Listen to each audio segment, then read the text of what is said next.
Bonjour and welcome back to the World History course. This is Professor Girard. In this section, we've been exploring the many dimensions of the Mongol Empire in the 13th and 14th centuries.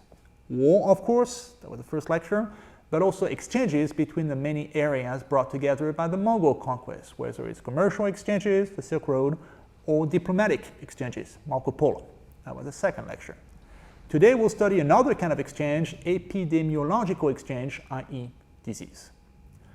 You might think it's weird to study disease in a world history course. After all, historians normally concern themselves with human agency, how people have interacted with each other over centuries and changed the world around them. Viruses are not people. That should be something for biologists to study, not historians. And that's what historians thought for a long time. Carlyle, for example, a 19th century historian, he claimed that history was but, and I quote, the biographies of great men.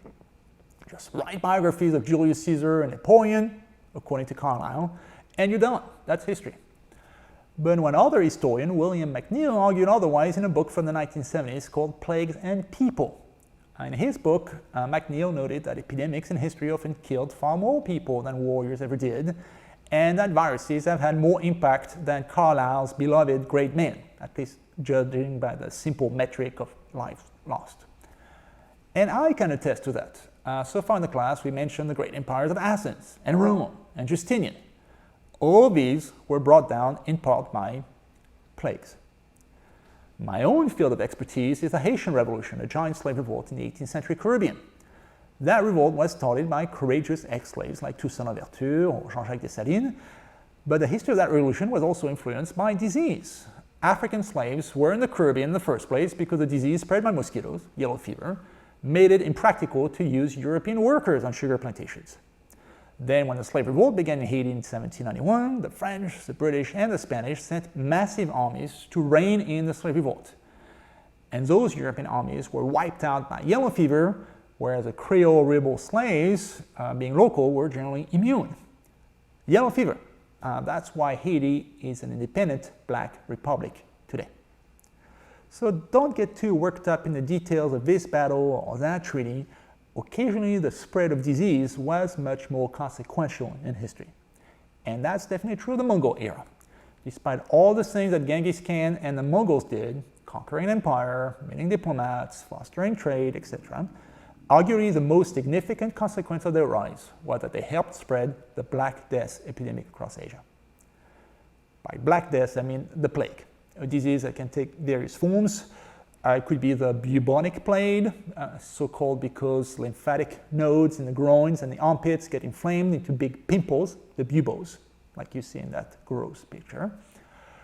The plague can also be septicemic. In that case, you have an infection of the blood, which creates dark patches on a person's skin, hence the term Black Death. Or it can be pneumonic, when it attacks the lungs. That's the deadliest form of the virus in terms of mortality rates, and worst of all, the pneumonic form of the plague can be transmitted directly from person to person through the air, so it's more contagious. Other forms of the plague are transported by blood. Fleas get the plague, and because they get sick, they go from host to host, sinking blood, and as they do so, they infect rodents like rats, as well as humans. The plague apparently came from Central Asia, where there was a long-term reservoir of rodents infected with the plague. Then it jumped from rodents to fleas to humans, the Mongols, who unwittingly spread it to people they encountered, whether in China, the Middle East, or Europe. Standards of hygiene were pretty low, especially among Mongols, so there were plenty of rats and fleas around to spread the plague in the Middle Ages. Nowadays, the plague is no longer a dreaded disease. It only exists in a few areas of the world, like the Congo. Anyway, we have antibiotics to treat it. But antibiotics were only discovered during World War II, so they were not available in the 14th century. To its contemporaries, the plague, the Black Death, was a mystery. Medical knowledge was very limited back then. People believed in miasmas. They thought that noxious smells, known as miasmas, made you sick. And since the plague spread better in filthy areas and occasionally through the air from person to person, the miasmatic theory seemed to match the evidence. And that's why you see all these plague doctors wearing a long, pointy nose thing, which they doused with vinegar and herbs. They hope to counter the miasmas with an odor of their own. Humor theory was also popular, and this one held that one's blood was characterized by 4 characteristics called the humors, and when those characteristics fell out of whack, people got sick.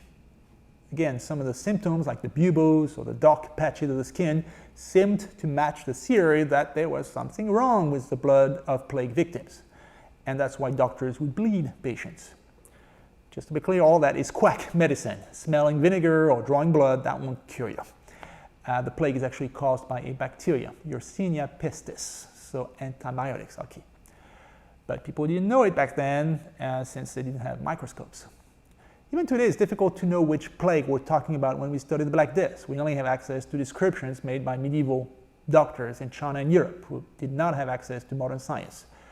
But the Great Black Death epidemic seems to have been a combination of all 3 kinds: bubonic, septicemic, and pneumonic, which is why it was so deadly.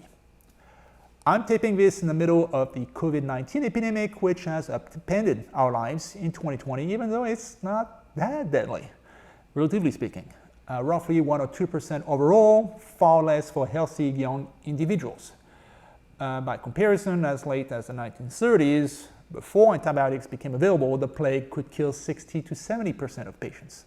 So we're in a whole other dimension today. The plague was far, far more deadly than COVID-19. Not surprisingly, the plague had major consequences in China.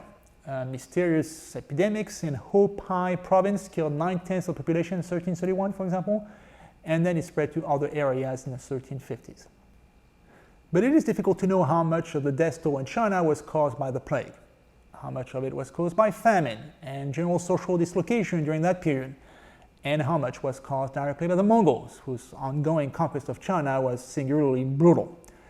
Remember that the Mongols seriously considered wiping out the whole Chinese population.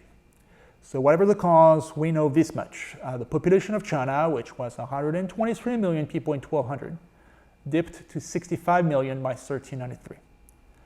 The Mongols began their conquest of China in the 1210s, set up a formal dynasty in 1279, and were overthrown by the Ming in 1368. So these 2 figures I just gave you represent the before and after shot. From roughly 120 million people before the Mongol conquest of China to roughly 60 million people after they were kicked out, a 50% drop. Some of it obviously attributable to the Black Death. The Black Death epidemic, along with native resentment of the at the Mongol occupation, that would play a big role in feeding the local unrest in China that eventually led to the rise of the Ming dynasty. We'll study that at the end of this section. The chronology of events in Europe is better known. In 1346, the Mongols were besieging the city of Kaffa along the Black Sea. The siege didn't go well. An epidemic broke out within the Mongol army, so the Mongols eventually quit and left. Before they left, however, they took their sick, set up a trebuchet, which is a kind of medieval catapult, and they hurled the bodies of the plague victims over the walls and into the city. Think of it as biological warfare. Some fleas must have feasted on the bodies because soon enough there was a plague outbreak in the city of Kaffa itself. Then the ships that had been supplying the city during the siege transported that plague from Kaffa to Italy, and from there to the rest of Europe between 1347 and 1350. The map here gives you a sense of the disease's progression year by year. With the exception of some isolated rural areas, virtually every part of Europe was hit, especially densely populated cities. We studied the High Middle Ages in a previous lecture, how agricultural improvements had led to a population boom in Europe. As a result, there were probably 80 million people in Europe by the 14th century. But Europe was reaching the limit of how many people it could feed with medieval technology by that point. In the early 1300s, there were several crop failures in a row, which led to famines. Europe during the early Dark Ages had been thinly populated and isolated, which made it relatively impervious to pandemics. But the recovery of the High Middle Ages, including the Crusades and the Silk Road trade, meant that the population was now more susceptible to imported diseases. So the Black Death really hit at a bad time among a population in Europe that was both large, open to the world, and weakened by hunger. The result was catastrophic. Between 25 and 40% of the population of Europe died in a matter of years i.e. 25 million people as a result of the Black Death. England lost half its population. Entire villages were wiped off the map. Some ghost ships would sail on their own after the whole crew had died. And this was not even the one and only outbreak. The plague returned in 1361, in 1368, in 1371, and so on. The last major outbreak in Europe took place in 1720, but there was another big outbreak in China and India in the 19th century. As I'm taping this in October 2020, COVID has been with us for just 6 months and killed just over 200,000 people in the US. That's an awful lot, but out of a total population of over 300 million people in the US, that's roughly 0.05% if my math is correct. Compare that to 25 to 40%. And even then, our world has been thrown upside down. Pause the video for a second and list on a piece of paper all the things that have changed for you this year as a result of COVID. Go ahead, make a list. Let me guess. Your schooling was interrupted or went online. That's why I'm taping these lectures. Maybe you couldn't go to church or to a football game or to movies with your friend. Maybe you couldn't be with your grandma when she passed away in a retirement home. Maybe you lost your job. Maybe you've been single for months because you can't date. And that's just 6 months of an epidemic, which by historical standards is not that deadly. Now ramp it up to years and years and to an epidemic that killed 25 to 40% of Europe's population. Now you get the idea. As if that was not enough, the 1300s were the beginning of a lengthy conflict between France and England, the 100 Years' War. Maybe you've heard of Joan of Arc. She fought in it. And I have a show about her in the Women's History playlist on YouTube. So not just a history-making plague, but a century-long war as well. A truly terrible time to live in. The consequences were many. The first, of course, was demographics. People died. But the Black Death had indirect consequences as well. I mentioned in a previous lecture that medieval society was feudal. Local peasants, the serfs, were tied to the land and expected to work for part of the year for free on the land of their lords and to pay a long list of taxes as well. But when the plague went through a region, many of these serfs died all of a sudden, which upset the feudal economic model. Some regions switched from agriculture to sheep farming, which was less labor-intensive, or they introduced labor-intensive devices like windmills, or labor-saving devices, I should say. Less imaginative lords simply worked the remaining serfs harder and raised individual taxes to maintain their own standard of living. But because laborers were fewer, they figured that they were far more valuable and should be paid more, not less. I mean, that's basic supply and demand. So serfs balked at their lord's demand, and they demanded better working conditions, more freedom, or else they'd run away to another lord's land, and he would be happy to take them under his wing, no question asked, since he was short on laborers too. So the Black Death epidemic helped bring an end to the feudal system when serfs successfully renegotiated a better work contract. In Western Europe, at least. In Russia, serfdom persisted until the 1860s. More generally, the Black Death was a period of social upheavals. In towns, the working class also became more assertive. In France and England, when lords raised taxes to make up for the smaller tax base, there was a series of revolts known as the Jacquerie. Jacques, the French version of James, is a very common first name among French peasants. My dad was called Jacques. So Jacquerie, that would be a revolt of the Jacques, of the working class Frenchmen, of the Joe Sixpacks. Think of it as an early version of the French Revolution, albeit one that failed. Another impact of the Black Death was relational, how we interact with each other. And I'm sure you've noticed that with COVID. People don't know if they should still see their friends or their family members, whether they should date or live alone like a caveman. That was true in the 1300s too. Some people did heroic deeds, taking care of their sick relatives, burying the dead, even if that meant putting their own life at risk. Others became quite selfish. They refused to help their dying neighbor, even if she was a lifelong friend. Some people even abandoned their spouse or their kids to save their own skin by abandoning their kin. A good example of that can be found in the Decameron. The Decameron is a classic of Italian literature, which is set during the plague in Florence, Italy. In the book, 10 rich men and women flee the city for an isolated estate in the countryside, selfishly wanting to save themselves in a cloistered community, while others die in Florence. They get bored out of their mind, of course, and you all know how boring quarantine can be from COVID. And so to entertain themselves, the nobles each tell 10 stories to the other guests. And that's why it's called the Decameron. Deca means 10 in Greek. It's a collection of 10 times 10 short stories, so 100 in all. Medieval people were intensely religious, so in the absence of a scientific explanation, they interpreted the plague as divine justice. That's another consequence. Some people, after losing all their loved ones, they simply concluded that God was evil. The classic problem of theodicy.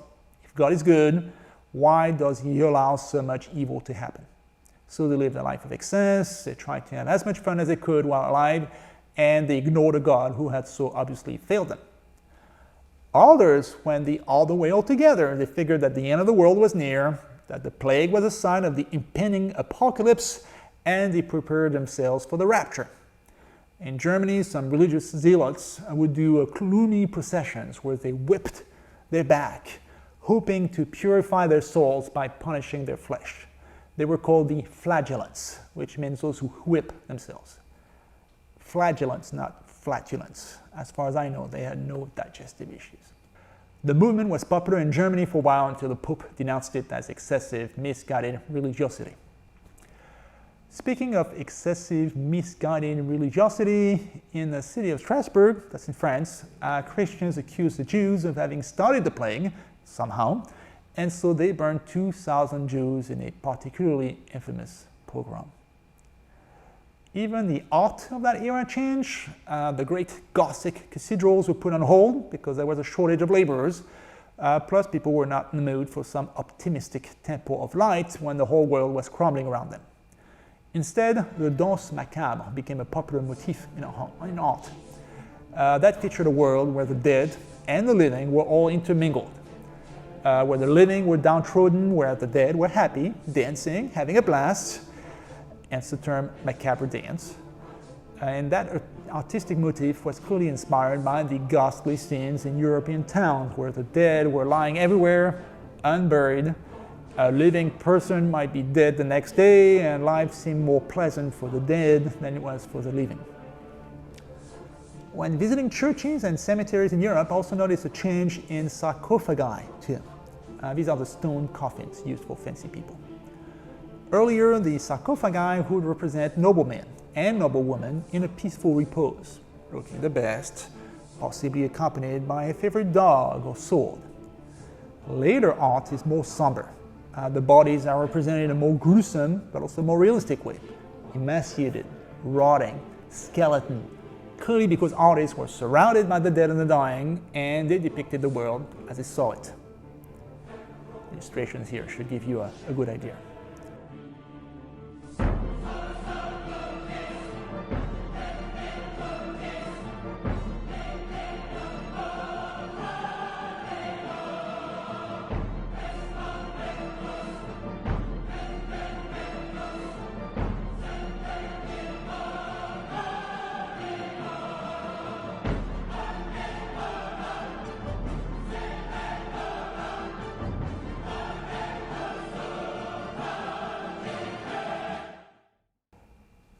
So this brings an end to Mongol Week. We covered some pretty heavy stuff: conquest, rape, pillage, attempted genocide, and today a pandemic.